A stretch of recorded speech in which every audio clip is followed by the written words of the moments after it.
The magic of Disney has existed for many decades and can be experienced by both children and adults alike. Anyone who's been to Disney World will remember the highly impressive audio animatronics throughout the parks and the giant golf ball-shaped building that is the landmark of Epcot. However, this story exists not with their current existence, but with their creation, the imaginings of Walt Disney to the importance they had in his visions of the future. A good story always starts at the beginning, so we must ask, who was Walt Disney? He was an artist. From a young age, Walt Disney worked in the area of art, creating pictures and characters, making his imaginations come to life. His most iconic animated character being, of course, Mickey Mouse. He was an entrepreneur. He opened his first company when he was only 19 years old, called Erwick's Disney Commercial Artist Company, which he created with his friend Ube Erwicks. After the company's downfall, Walt and his brother Roy founded the Disney Brothers Studio, which exists today under the name of the Walt Disney Company. Finally, Disney was a futurist, imagining and creating futures that he thought were possible. His creation of audio animatronics was one of the first examples of a futuristic attitude, in which he created the first robots of their kind.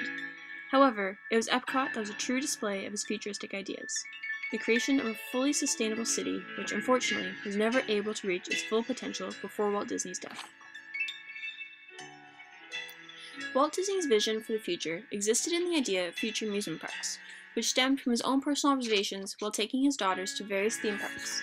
His observations revealed parents to be bored while waiting for their children to return from rides, resulting in Disney's desire to create a theme park that would be entertaining for both children and adults. The creation of his audio animatronics helped make that vision become a reality. His idea for audio animatronics manifested itself during the post-war period, specifically in 1949. While Disney began his research in the late 1940s, the first application of this technology did not occur until 1963, with the introduction of the Enchanted Tiki Room at Disneyland in California. The inspiration for the audio animatronics came from small wind-up toys that Disney found whilst traveling with his family in Paris, France. The inspiration for these animatronics was taken from an older technology, which Disney redesigned and turned into a complex system of gears and tubes.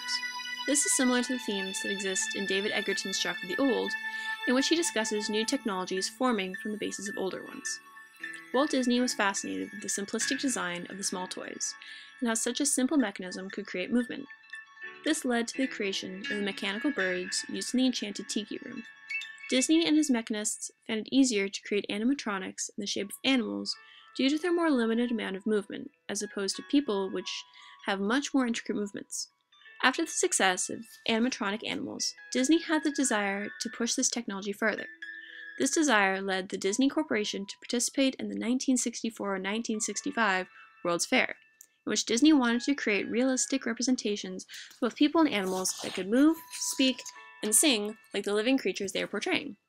While Disney saw the World's Fair as a chance for the company to test out new, more advanced animatronics, it also became a chance for animatronics to become public knowledge, effectively advancing the future of theme parks. However, Walt Disney's major achievement as a futurist was the design and creation of Epcot, which stands for the Experimental Prototype City of Tomorrow. This city was designed to support and nurture the imaginations of American corporations in discovering new advancements for urban living. Disney's idea for the city was for it to act as a testing ground for new materials and systems, with his hope being that the city would never be complete. It would always be changing in accordance to the advancing technologies and systems. Using his knowledge of space and building design, Disney designed Epcot in a radial fashion. The center of the city was reserved for the commercial shopping in the downtown area, while fanning out from the central core were varying degrees of residential living.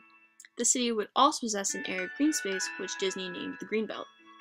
It was Walt Disney's dream for this city to possess everything a society needed to function properly, and his plan had been to invite members of the public to observe the city in the hopes that they would take the ideas they saw and bring them back to their own cities to promote the importance of advancing technologies. One of the highlights of Epcot was the transportation system that Disney wanted to put into place. It was Disney's vision that, in this sustainable city, cars would not be needed.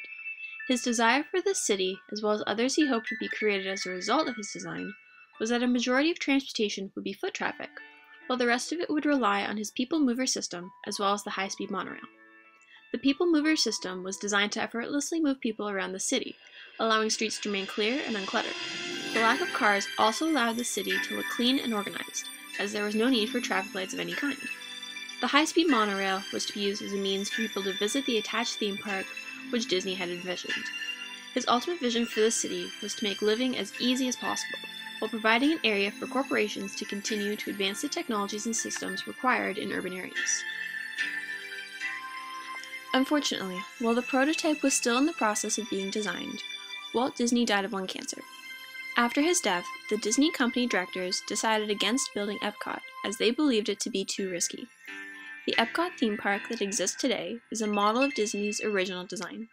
His desire for equal representation of the different countries within his city was reimagined through the pavilions from around the world, while his ideas for a sustainable city were re-embodied in the creation of sophisticated waste disposal, sewer transport, and sustainable electric power systems.